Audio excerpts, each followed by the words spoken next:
Hello and welcome to episode 40 of chapter 1. We're already off topic. 3 women, 1 podcast, and currently making a Blake versus Callum pro-con list because this week we are covering The Night Prince. I'm Mary. I'm Catherine. I'm Elizabeth. And we will be going over the first 16 chapters of The Night Prince, which is the sequel to The Wolf King, which we already covered. Was it earlier this year? But we loved it. We'll be honest, we've already read this, but it was a while back, so... And the third book's coming out. But the third book is coming finished out. The Night Prince before we were done recording The Wolf King. The Wolf King. But in Needless to say, preparation- Catherine really liked it. Spoiler alert for when we do our star ratings. So I will say, you could either go back and watch the Wolf King episodes if you want like a really in-depth, or this author, Genius, she included, if you have a physical copy of the book, I don't know when the Kindle version came out, it wasn't in the Kindle one, but in the physical copy, it's hard to see, but she did a Wolf King recap, which is only like 3 or 4 pages long, which is genius, and it covers just the Very basics. Smart. I think I 100% vote all books should have that when you have these big sequels, especially when there's a big gap of when they come out. So, handy. Super handy. So before we dive in, as you can tell, we're all together again. And tonight we are having, we've been running around all day. I'm going to be real honest. There was no baking involved. There is, whatever this is. What was this? Cinnamon. Okay. It's got pecans. Pecan on praline. Pecan. I don't know. There's It looks pralines? real good. it. Is there pralines? Is there it just pralines? Or pecans? is it just pecans? I think it's pecan. It's like a pecan cinnamon Swirl. twist. Sure. Is it called a twist? I feel like Maybe. I saw a twist. on It there. kind of was giving, have you ever had a, what are those things you get at Christmas? Kringle. Have you ever had a Kringle? It's giving Kringle vibes. Like Kris Kringle. No, like a Christmas Kringle. Arguably, No, I Kris was like, Kringle is a Santa? Christmas Kringle. It's Santa. There's the Kringle store out of Wisconsin. We order our Kringle every year. Do you not get a Christmas Kringle? We're just from a small town in Virginia. The way In that the she county. said we order ours from Wisconsin every year. We don't Do know you about not these things. order your Kringle from Wisconsin every year? I'm pretty sure I have a catalog from the Kringle store in the kitchen. It's a Kringle. Is it like this? Yeah. So Yeah. now the Does it Kringle. look- Now the is Kringle. it giving wreath?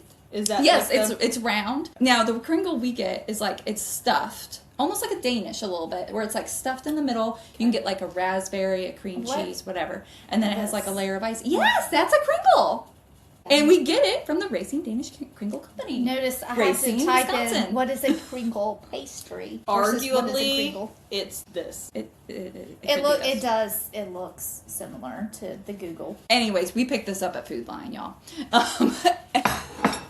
And then we are doing We did have vanilla chais. we Yeah. did we eat that last night? No, The we pound didn't. cake? We ate it last night. We didn't record with it. No. Right. Yeah, I did make pound cake for us to record with because we were gonna record last night. We didn't But then record. we didn't record last night. So there was a baked good that was actually baked by a person. But if there is any left, it'll be a miracle because it's at home with my husband. It was So, delicious. It was though. so good. We ate it last night while we made fire. Was colored. But We're just practicing magic. y'all are just going to be real patient for this episode, I think, because all of us are running on about 25% right now.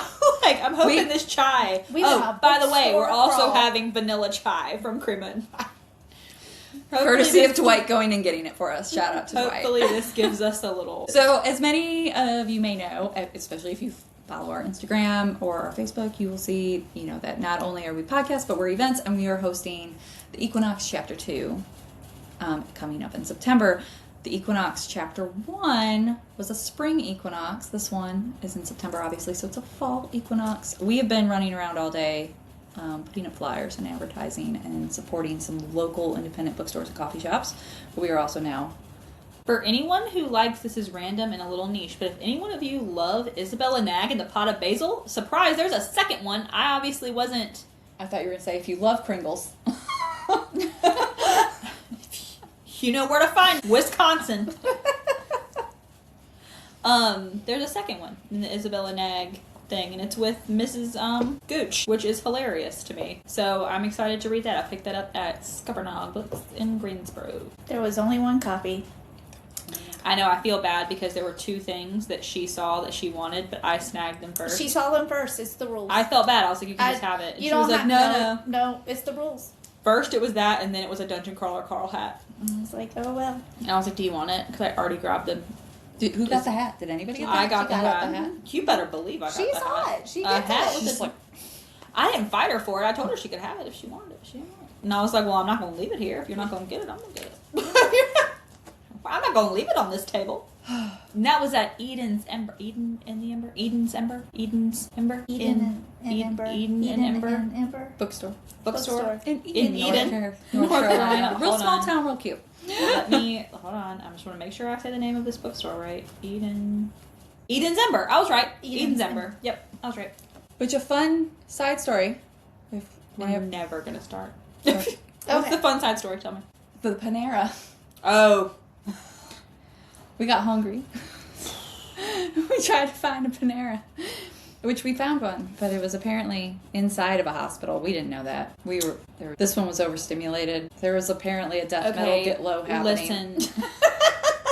Okay, I want you guys to hear me.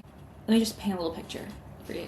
I'm mega hungry, okay? And I'll also say this. I didn't tell them this, but I tend to get a little car sick, especially when I'm in the back seat. Why didn't you switch with me? Shut up. And I was back there hungry. I had like my little headache, and I was over here like, I need food stat before I'm gonna like just die.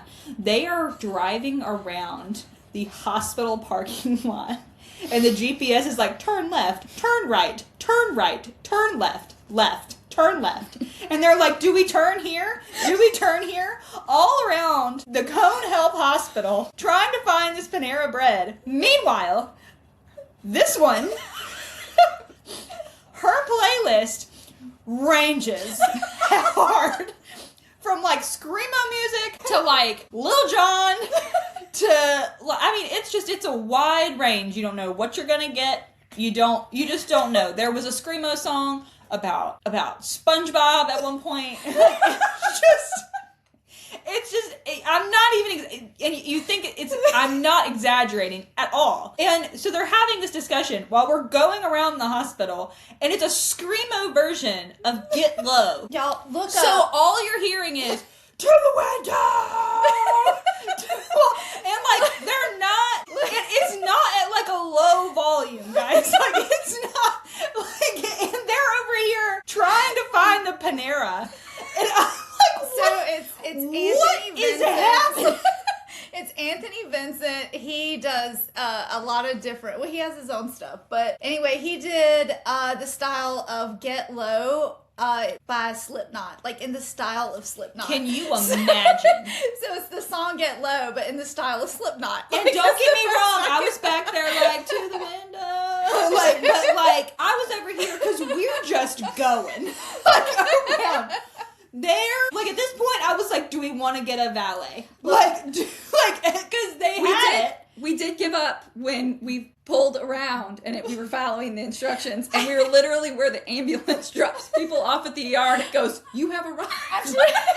I'm pretty sure the Panera was like part of the hospital, and you had to walk through the hospital to get to it. Probably. We left. We found We found another one. We did hit up the Panera. I was sitting there and I was like, this is the most hilarious predicament that we have found ourselves in. But totally Like, check out Anthony Vincent. He's got some great stuff. So. and then you know what? Go get you some broccoli and cheese soup over at Panera while you're at it. The sesame chicken salad was pretty banging. That too. Awesome. Good. And if you go to the one in Greensboro, check out the community board because our flyer is awesome. And the staff was lovely. They were Very they were nice. so good. Very nice. But I'm gonna tell you what. That was It was an adventure. an adventure. That was probably the top memory of the Night Prince. But Night Prince. So You're welcome for that information. So, when we dive into the Night Prince, we get a little prologue to start, and it's from Blake's point of view, and we are like we start off with a bang. We are right inside a dream of his where he's in this like prison, and Aurora is there too in his dream. And he says, "You shouldn't be here, little rabbit." 100%. I did not remember him calling her little rabbit. We forgive him for that. And I was like, oh no. Little kitten or little rabbit at Oh. this point. I would take little rabbit over little kitten. So Talking to you, Elizabeth. All right. Well, what does the rabbit say? Wait, don't call me Grr. little rabbit. That was not an opening for you to call me little rabbit. Oh, we could get you bunny ears though. That's right. I think I have some. They got like neon blue. So he tells Aurora that it's time to wake up, and she seems confused about, where she is. When he wakes up, he's at Lowfell, which is his little castle-y house, and he's passing the room where he put up Callum and Aurora after the whole crazy ending that was the Wolf King, where he saves her life. She gets bitten and he saves her. But Oh, yeah. Sorry. I'm going in blind on this reread, you guys. yeah. So he can feel Aurora, and he feels her wake up in a panic. Because, again, if you remember him saving her at the end of the Wolf King, they created that bond, and they can feel each other, and it also means that if one of them dies, the other dies. So lots of important little details. I do remember that. So he meets up with Jack, who tells him that the Knight's acolytes are gathering and the Night Prince is creating an army in the Northlands. Blake is distracted by feeling what Aurora is feeling, and Jack warns him that he needs to block it out before it ends up driving him insane. As he's leaving, he notes a carving of 2 crescent moons, the symbol for Night's prison, and we learn that the former Alpha of Lowfell worshipped the god of night and offered up blood for power. But Blake knows that the god of night does not want blood. He wants the heart of the moon, which makes us wonder where Blake's loyalties which I feel like is going to be a theme for this book. That is the question. Wait, this Where is the does his prologue. loyalty- That's the prologue. Yeah. I'm looking at her things and I'm like, what? Okay, I'm there. I don't ever get to see this. Oh. So I was like, I'm over here like, oh, that's where you get this stuff from. Sorry, it's been a long day. There are notes. I write but you can't. Ooh. It's Notes. shiny. There's I shiny write a notes. recap. Surprise. Because we're like, man, Mary's got such a great memory. I don't. I spend the entire day I know that- rereading whatever we read. I know you do the recap, but I didn't know. I know you do the recap. I You just didn't know what it looks like? Yeah, that's right. Yeah, That's what it looks like. that's fun. It's been a day. Been a day. Watch this be like the episode that everyone decides to watch. I hope not. My hair looks bad. It looks like I'm operating on 3 hours of sleep, y'all. We're just tired. We're just girl. But she's going back tomorrow. We have to do this today. You know what the funny thing is? While she was in town, we were going to film all The these. Night Prince episodes. We were. Guess what? Because- this is the and I first was- one, and she's leaving tomorrow. I want to tell you folks how dedicated we are, all 3 viewers. I'm just kidding. But We were ambitious. we're going on vacation. These 2, right? Not together. But she has a vacation with her family, and then my husband has a work trip, and then we're turning it into a vacation as well. So we're both going to be gone at the end of the month. And we were like, we're not filming on vacation. I'm not asking that of anybody. No one wants to do that. I would have, but I mean, I would have, but we don't need to do that. Plus, I don't want to tote all that around. So, anyways. So I was like, we'll just pre-record these. We already read this book. We can just do this. And so we were going to do this all this weekend. we got It's a change of plans, Yeah. folks. But we're going to get it done. All for you. I hope you feel the love. We climb into chapter 1. Oh my god. We're just starting chapter. I'm sorry. Okay, go ahead. It's worse than if we were drunk. We're just tired. So in chapter 1, we start off with a bang of an opening because Callum is literally talking Aurora through waking up and praising her for breathing through her panic. It's a little pornographic. Ugh. It didn't come across as you. Okay. It's been a minute. I mean, they're the love interest right now. I'm just so Team Blake that Callum. Now you're like, And- meh. I mean, you gotta remember, Callum's not a Tamlin. I He's know just Callum not is the a good one. guy. He's just Yeah. not. I will say, Not that as even in just these first sets of chapters, we're gonna kind of see Callum There's a be shift. pissing me off, It's and a I shift. like Callum. I think Callum's still a good guy. He's not like a Tamlin character. He's just Who stupid. wanted to find He's love? just stupid. But- I don't think he has but- ill intent. But you see this big shift of Aurora really wanting to be not owned and have her own autonomy and be able to make these decisions and be independent. And Callum's just mine. I must protect you. You know, and he's just not getting it and like respecting that part of her. And then you see Blake respecting that part of her, and you're just like, Team Blake. Not saying that you can't be Team Callum. I know some people still are. Some people still are. I know. And I'm like, what's that like? Like, I think Callum's a great guy. I do. I hope he finds the perfect person for him, but it ain't our girl Aurora. Callum asks her what she dreamed about, and Aurora tells him about Blake plotting against him in order to steal the throne, which we also, learned at the end of The Wolf King. And Aurora, feeling the effects of the wolf inside her wanting to shift, is very, very needy in the sexual department. But Callum is again being a gentleman, which if we remember from book 1, we had a lot of that. It's his jam.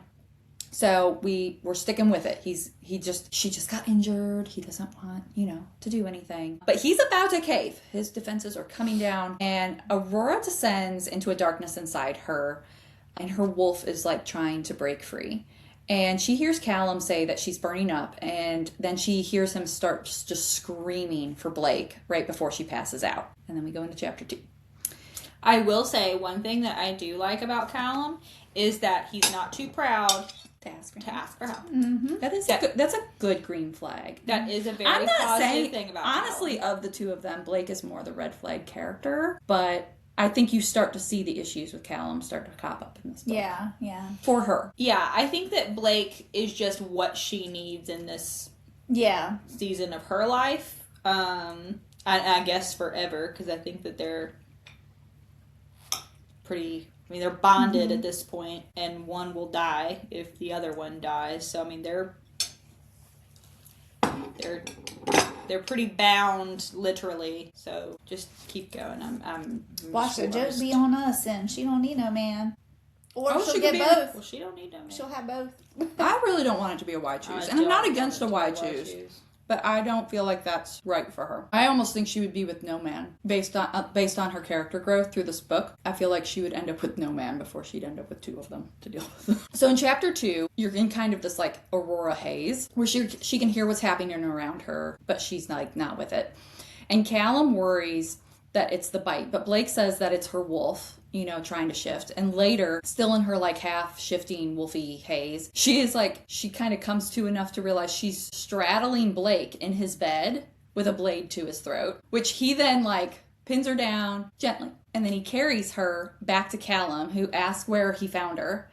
And he's amused, saying like that her wolf was trying to kill him. And Wait, Blake's amused by that? uh-huh. That's right. I remember this. So Callum is confused why he speaks of her wolf like it's a separate entity from who Aurora is, because Callum very much feels in like one with his wolf, where Blake has always kind of like fought. He, like, if you remember in book 1, he even fought the shift, like everybody else just shifted, and he was like in his room like Taking Wolfsbane. yeah, like trying not to shift.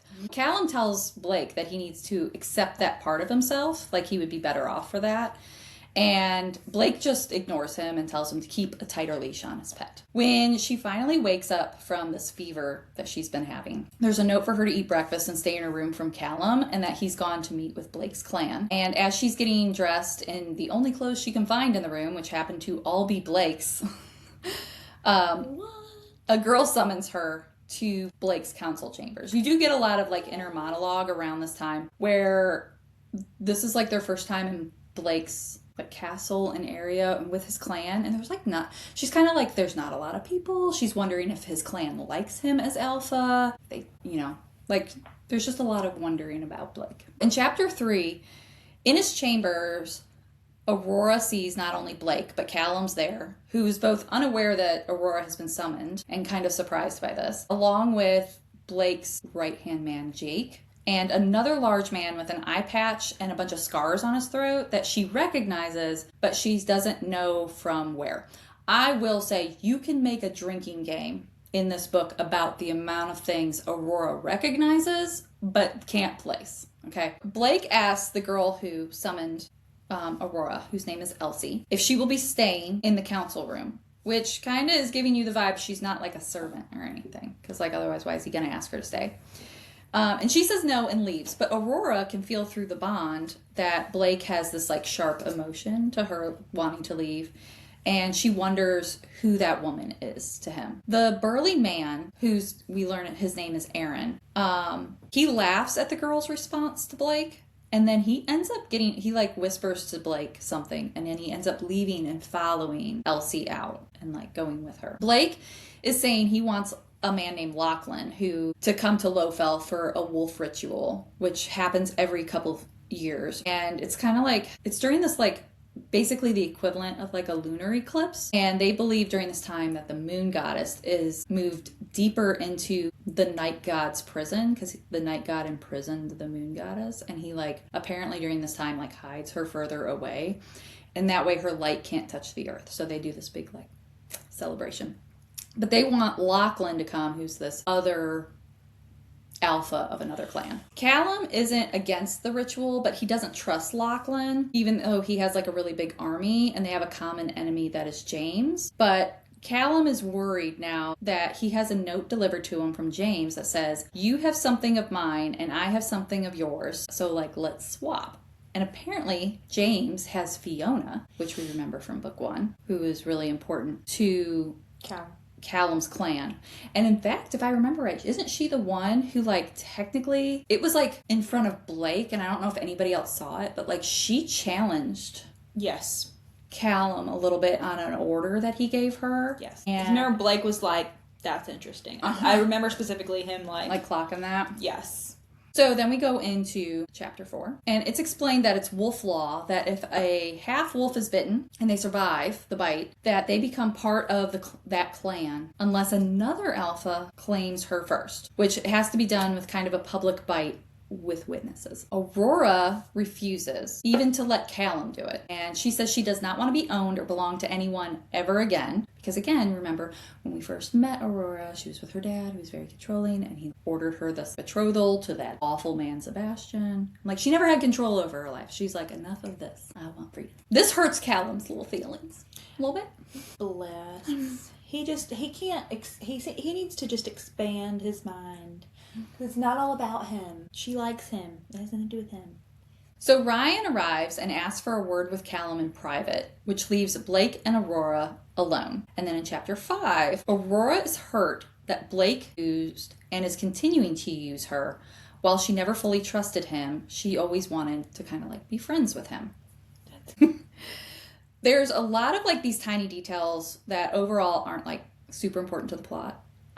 And I didn't even like cover most of them, but there are some that are like sort of important to figuring out character intentions and feelings, especially with Blake, which does end up being sort of important to the plot as you go on, because a lot of the story is sort of character driven to begin with. So like here he asks what she dreamed and she brushes it off as just being feverish, but he's obviously like displeased at her reaction about it. Like that she's not admitting that she was with him in the dream. Aurora wants to stop feeling Blake and asks how he stops it because he's not always feeling her. And Blake describes her as being a thread of light that he like builds a cage around and like blocks out. And he asks her if like that's not how the connection is for her. I remember this. And it's not, because for her, he's like darkness. Like the thread is darkness and descending into darkness, which I thought was interesting. She's the light to his dark. And I feel like that makes sense. You know? Yeah. Like, considering the title. So when Aurora leaves to go back to Callum, he tells her Ryan wants to rescue Fiona. And if we remember, Ryan was a little bit of a young, impulsive pup to begin with, so. Oh, yeah! I like Ryan. Which Callum refuses because he's like validly thinks little Ryan's going to get himself killed.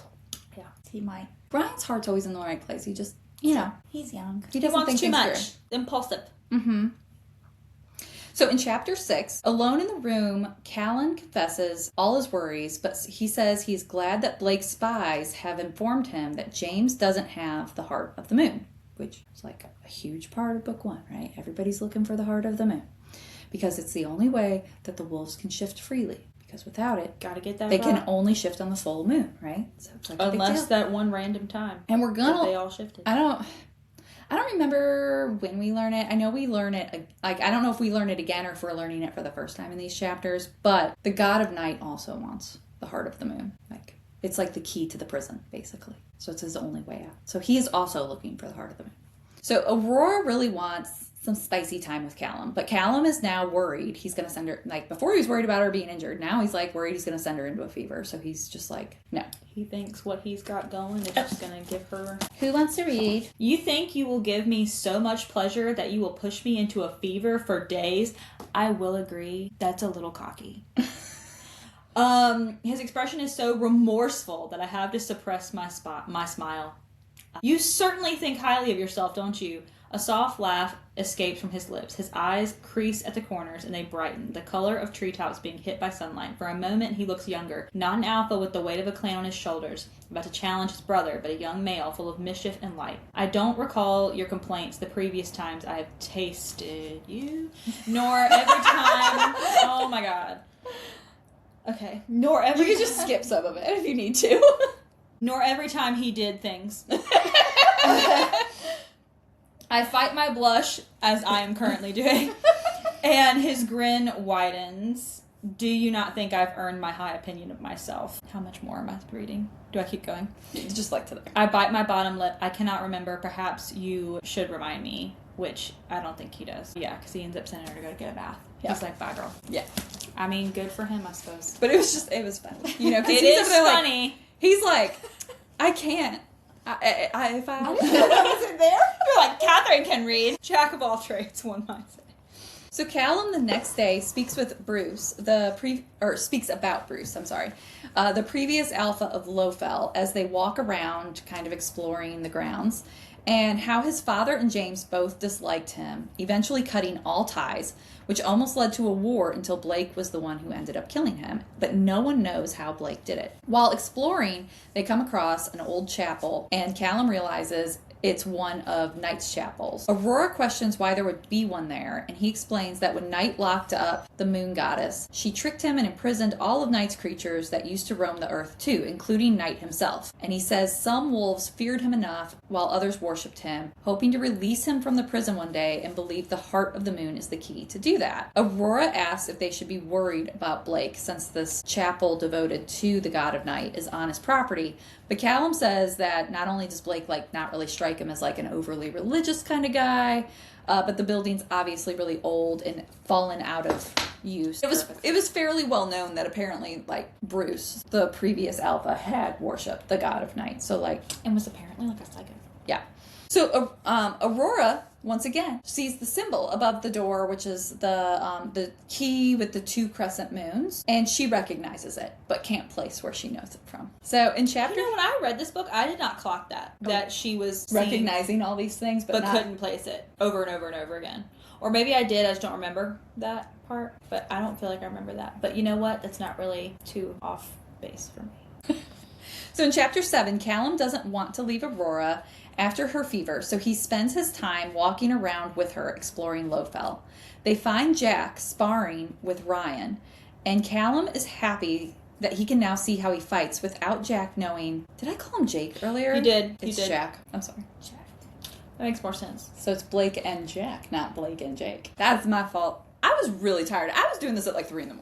It's true, she was. So, but he wants to know how Jack fights without actually having to spar with him. So, because he doesn't want Jack to know how he fights. So he can use Ryan for that. And actually it was kind of a cute scene because Aurora was very concerned for Ryan because he's really young and inexperienced. But Callum was a proud little dad because he's well, he's actually quite good with knives because I trained him. And he does. He holds his own with Jack.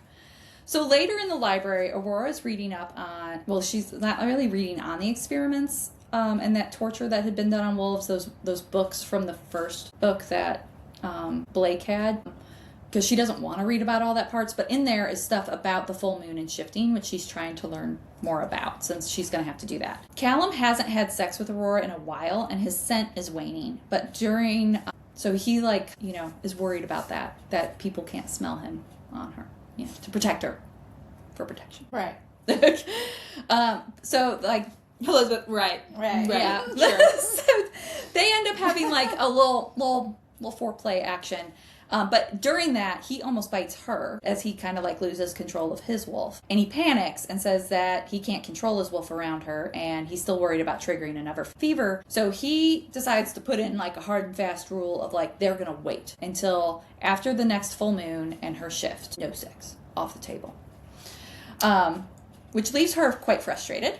But at the same time, I know she's frustrated. Like, I get that. But he's trying to do right by her. Like, he doesn't want to bite her knowing that she does not want that commitment that comes with the bite.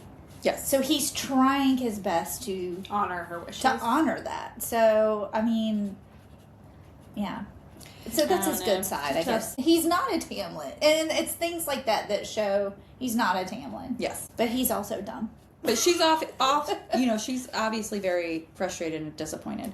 But Callum says that now, after at least this time, she smells like him now. So he's pretty happy about what and he's that's done. kind of a Tamlin. I'm glad he's happy. Yeah, that's kind of the Tamlin part. And they leave to join the crowd departing for that ceremony. In chapter 8, the ceremony is taking place like in a field away from Lowfell, so they have to go on this like hike up a hill.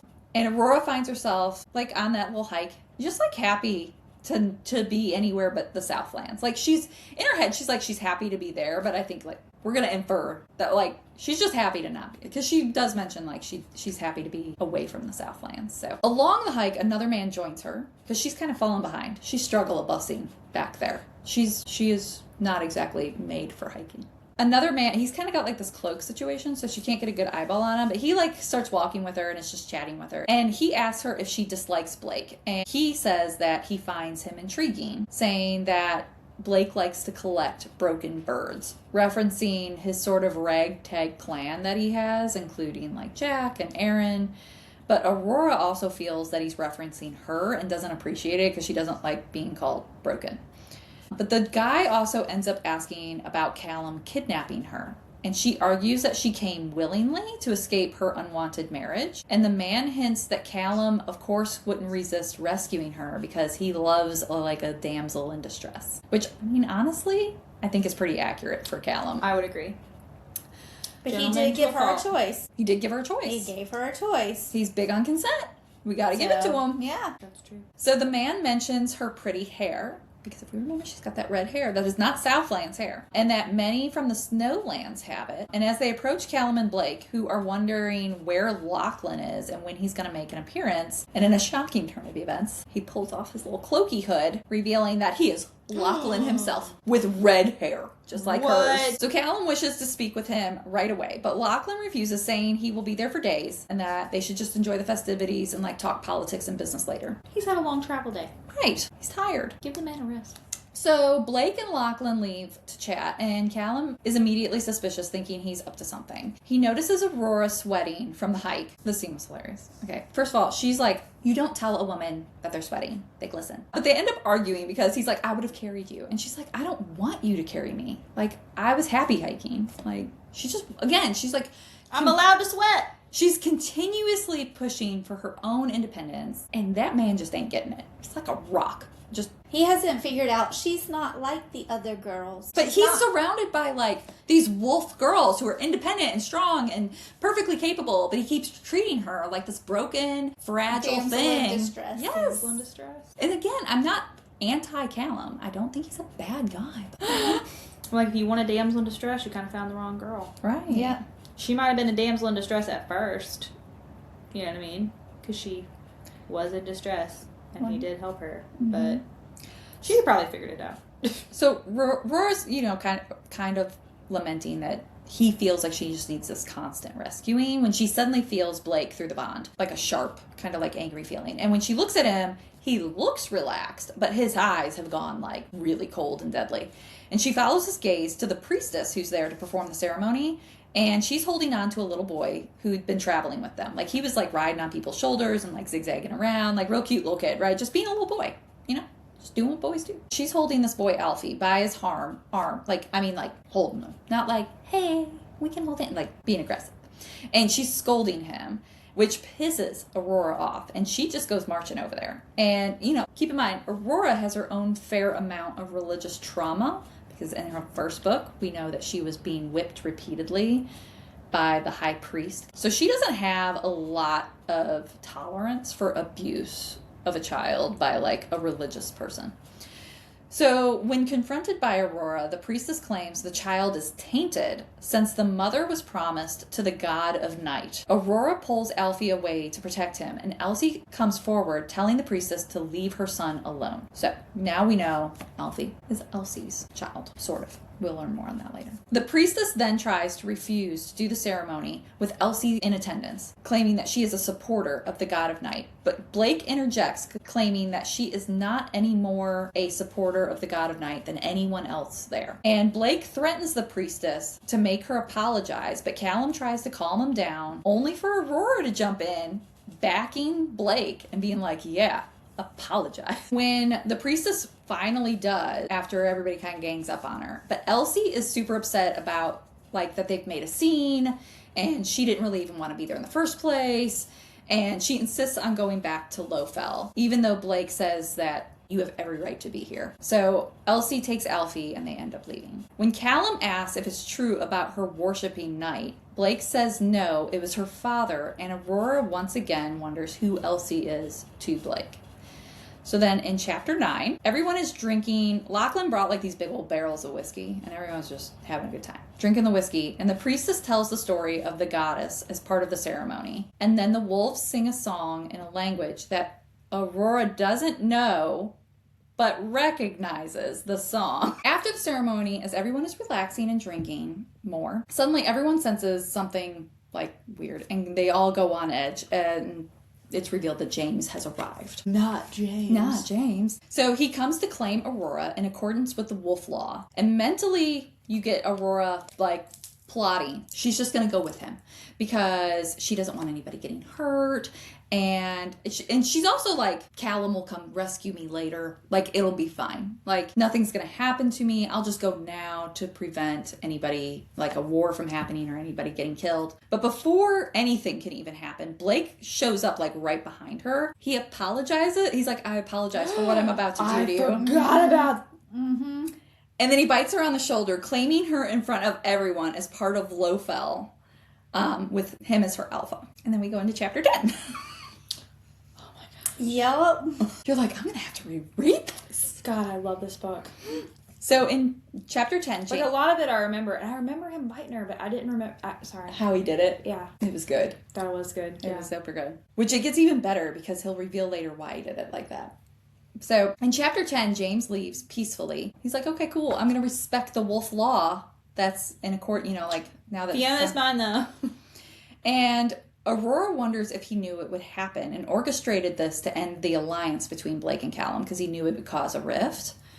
And as James goes to leave, he suddenly confronts Lachlan, saying that his dad would turn over in his grave if he saw Lachlan now.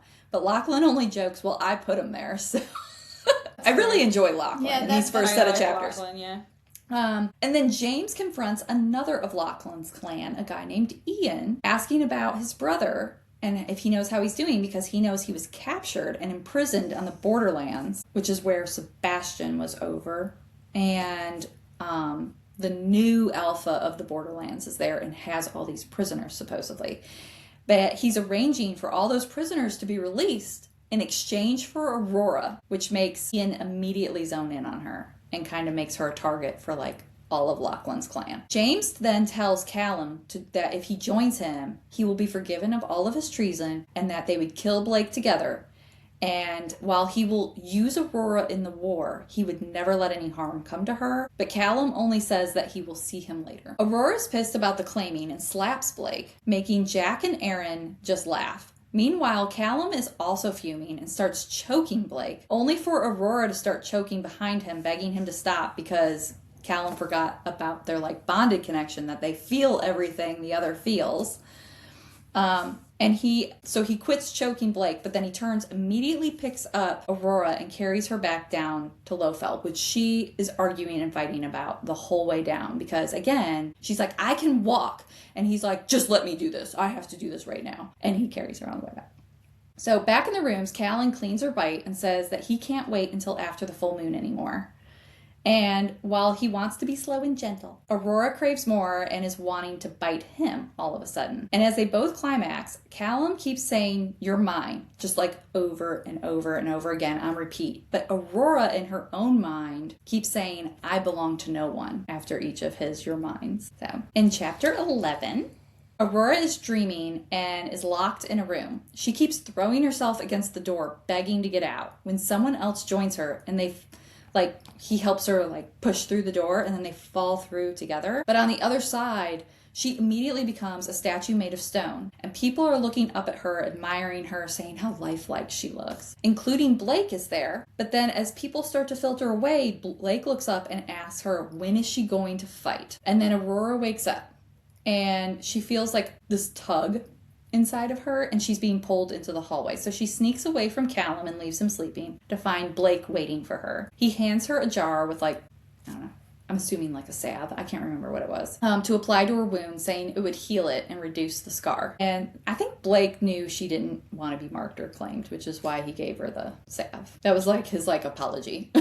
Yeah. So that was his best of I'm trying to respect your wishes. So Callum is leaving to talk to another clan, but asks Aurora to stay behind where it is safe at Lowfell and to read up more in the books to see if she can find anything else about the connection with her and Blake. He's also worried about him being her alpha, as he can now do an alpha command on her, and she would have to obey, or it would be considered a challenge to the alpha, kind of like we talked about what happened with Fiona in book 1. So as Callum leaves, Aurora vows internally to do whatever she has to do to break the bond with Blake. So then we go into chapter 12, and Aurora goes to the library where she runs into Elsie, who bears the mark of the god of night. She says it's because her father worshipped him, and he marked her because he was going to sacrifice her to the god, which Ew. that sucks. Yeah. What a bad dad. What a bad dad.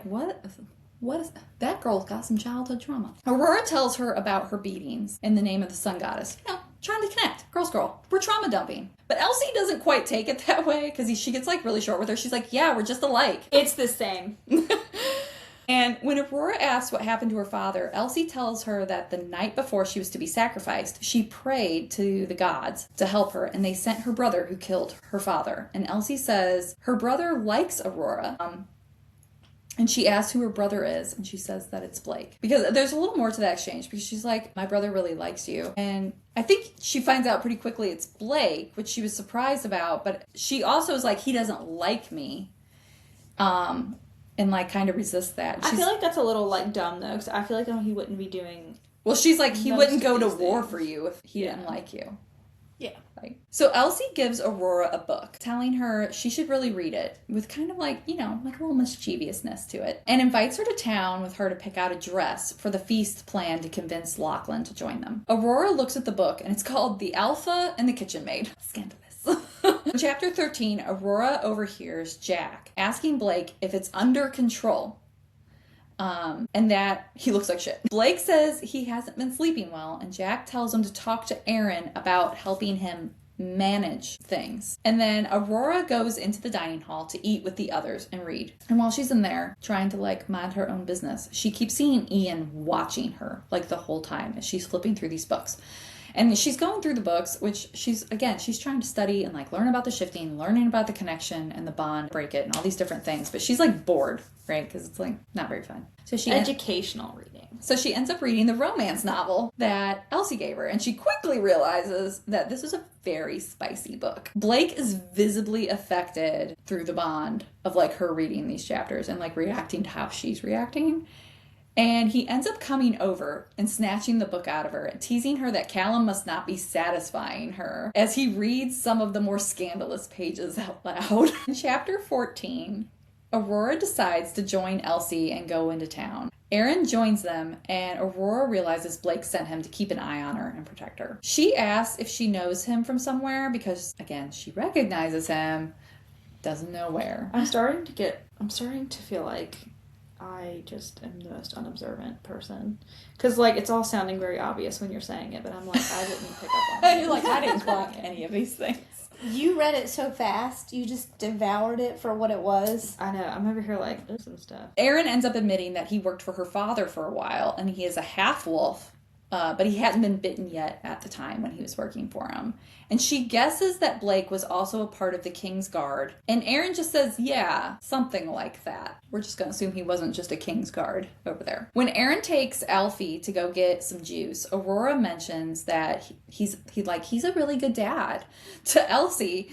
And Elsie's like, that's not his dad. And she's like, actually, I'm not his mom. But apparently, after Blake killed her dad, she went and stayed with a friend for a while that took her in. But her husband was like super abusive and like beat her all the time and ended up eventually killing her, murdering her. So Elsie took Alfie, which was the son of that girl, under her, like as her own, and has raised him. And she learns that that husband was Magnus, The super skeezy guy from book one. Yep. Yeah. So as they're heading back to Lowfell, Aaron seems in like a really bad mood. So Aurora walks ahead so Elsie can speak to him in private, but she's really good at eavesdropping. And she overhears him saying the Knight's acolytes have been active again, and there are rumors that the Night Prince is getting ready to free his master. Okay. How do these kind of rumors get started, you know? Like, I don't know. Just talk them out of town. we get drunk at the bar. Did you hear about the acolytes?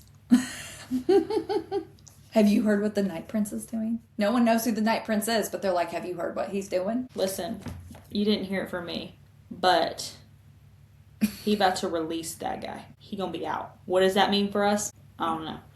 But we don't Well, like apparently there was like a bunch of like scary creatures. What do you guys think that the Heart of the Moon is? Is it a You know rock? what? I bet you the maids know. Like, you know how it was in The Poison Daughter? How the maids knew Those everything. maids It was know like, let me everything. tell They you know something. everything. They're gossiping. They know. So in chapter 15, Callum is back and in good spirits, but Aurora is worried that Lachlan's clan seems increasingly hostile to her. She wants to be able to protect herself, so she ends up slipping away from Callum and sneaks into Blake's room.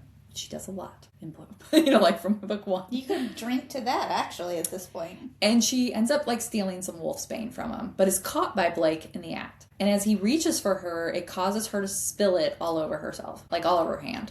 Okay. Blake knows she's angry with him and tries to explain why he bit her, claiming he could feel her getting ready to leave and it would have caused Callum to react. And he said that they weren't ready for a war with James and Callum would have lost. So he de-escalated the situation, even saying he doesn't even want her. You don't even go here. He's like, I don't even want you in my clan. Gosh, you don't even look good in these colors. And that she's a liability. I was like, damn, Blake. Cutting her deep. So they have some classic Blake Aurora banter where she calls him manipulative and he calls her a brat, which causes her to ask if that's how he likes his women, weak and compliant. And Blake shoots back, asking her if that's how he likes her men, alluding to Callum. And then he's like, I bet he's so gentle with you, isn't he? She's like, yeah, he is. Aurora is now raging pissed. Which I'm over here like, girl, you know you wanted it rougher. Like, you wanted it rougher in book one. And Blake knows. He knows. So He knows. Aurora is raging pissed. And her wolf starts to come out, which Blake immediately recognizes. And it's clear that that's what he was trying to do this whole time in this little banter situation. He's just a... You just never know what he's up to. Because at first I'm like, oh, he's just like trying to get Taking under on her her. skin with Callum. And then I'm like, But he has plans. I was like, he's been trying to get her to shift and help her shift this whole time. Because he did that, remember, in book one a lot with Callum. Like when he was trying to help him with the wolfsbane and stuff. Like he always has another motive. You never know what he's up to. So she grabs his wrist and the wolfsbane from her hand burns him. But weirdly, she doesn't feel it. She realizes she doesn't feel the wolfsbane on herself, but also she doesn't feel him being burned, like, because she can usually feel his pain. So she ends up like testing this theory and like kicks him in the shins. But then she of course feels it on her own shin as well. But Blake tells her that he can block out the pain, which is why she couldn't feel the wolfsbane at first. She was like, well, why would you do that? And he was like, I was just seeing if I could. Like, he was just testing. Oh. He's planning. You never know what that man is plotting. He's got He's playing chess while everybody else is playing checkers, man. That's right. He's like 10 steps ahead at all Yes. times. So Blake is more concerned with why the wolfsbane doesn't burn her ever. Which they do have this little like back and forth with. She's like, well, I was dosed a bunch as a child. He was like, I dosed myself to this day. And like, I'm still getting burned. So he was like, what's up with you? And he wants to do some experiments with her. And she immediately freaks out because she's been reading those books where there was like experiments done. And she thinks Blake did those experiments, by the way. We don't know that Blake did those experiments. I have a theory that the experiments were done to Blake. She's like very freaked out by that. And she refuses. Blake notices and has a physical reaction, like his eyes darkened, to seeing her torn, bloody fingernails from where she's been biting them. Blake tells her to keep the wolfsbane on her around Lachlan's clan and that he's worried about how they've been looking at her. And internally, she's like, no shit, Sherlock, that's why I'm in here getting it. Do you think I just wanted it for fun? Yeah, like, you just think I was shopping? Callum finds her and makes a big dig at Blake about biting her without her consent. Like a real man would never do that. Which, if we remember on the last book, Blake is very big on consent too, since his father raped his mother. And Blake, which that's Aurora clocking that, by the way, in the book. Like, she's like, wait a minute. Blake's not going to do something without your consent unless he like absolutely, he feels like he has to. So Blake asks if Callum's seen her fingernails, telling him if he wants to keep a pet in his castle, he better take care of it. And Aurora is confused on what he means by that. And in chapter 16, Callum ends up pulling her aside and telling her that wolves have an oral fixation and that it's bad when they're young. So I'm thinking like puppies and how they like to explore with their mouths and chew. And plus, for like puppies, it's like an endorphin release. And like it releases happy and calming stuff when they chew. So like, I mean, that makes sense. They're wolves. But as they get older, apparently it's a little bit more of a sex thing. Aurora's like, I don't want to bite you. And Callum ends up shoving a finger in her mouth. And then she's like, wait a minute, I kind of do want to bite you. But like in a horny way. Callum worries it's going to make him lose control, but tells her to come to him anyways if she ever needs to bite anything. And that evening, they attend the feast for Lachlan and his clan. Callum asks for his support when he challenges his brother for the throne. Lachlan says he has 3 conditions to do that. That 1, he wants a fort that Sebastian, which is Aurora's previously betrothed person that got killed, that got taken when he was looking for her. Callum immediately agrees to the first one, but asks who has control over it now that Sebastian is dead. Blake pipes up and says it is a man named Alexander, which Aurora remembers as Sebastian's awful brother, but claims he died years ago, so there's like no way it could be him, and it must be someone else. But Blake assures her he is alive and laid claim to the borderlands, and his spies have informed him of this. Aurora claims her father would never accept him, and Blake hints that with the right persuasion, aka her, he might. Lachlan also wants to know if his beta, Kai, or any of his other wolves are still alive, and Blake again says that his spy told him they were all dead, but Aurora immediately feels him through the bond that he's telling a lie. Lachlan says James believed otherwise, so like he thinks that there's actually some of his people being imprisoned. And now with the offer of Aurora's exchange for prisoner, you know, like he's like hinting like maybe we should just turn her over and get my people back. But that sets Callum like on super edge and being overprotective. Lachlan says he doesn't want to trade her, but to like use her to trick him so that way they can rescue his people, including the children that they've taken.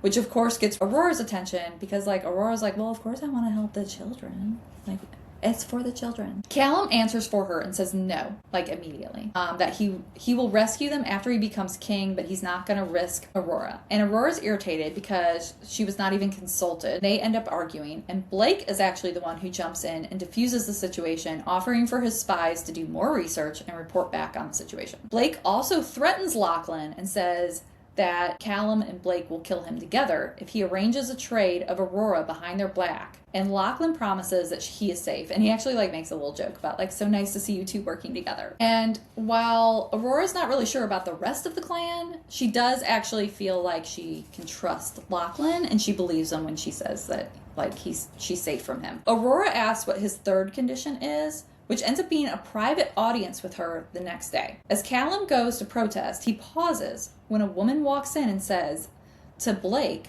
I didn't know you invited Claire. And Blake says he didn't, and Aurora can feel his curiosity through the bond. Claire walks in looking like a beautiful warrior, like she's in like skin tight like breeches and like looking all badass, and is described as being like super gorgeous. And Aurora finally remembers the name. It's James's former lover. And Lachlan chimes in mentioning he heard Callum had been with her too, which we were not aware of. Yeah. And that is the end of our chapters for the first The little plot bit. thickens. It's so good. So good. It's so good. All right, fam. It's late and we're tired. Next week. So next week we will be covering chapters 17 through 32. So we're going to stop at 33 for Elizabeth over here. Stop. It's too bad because I've read it all. You have. We all both have. But we'll be doing chapters 17 through 32 of The Night Prince and seeing what more we uncover because we love this book. And we love Blake. Team Blake. Team Blake. So we will see everybody next week. Bye.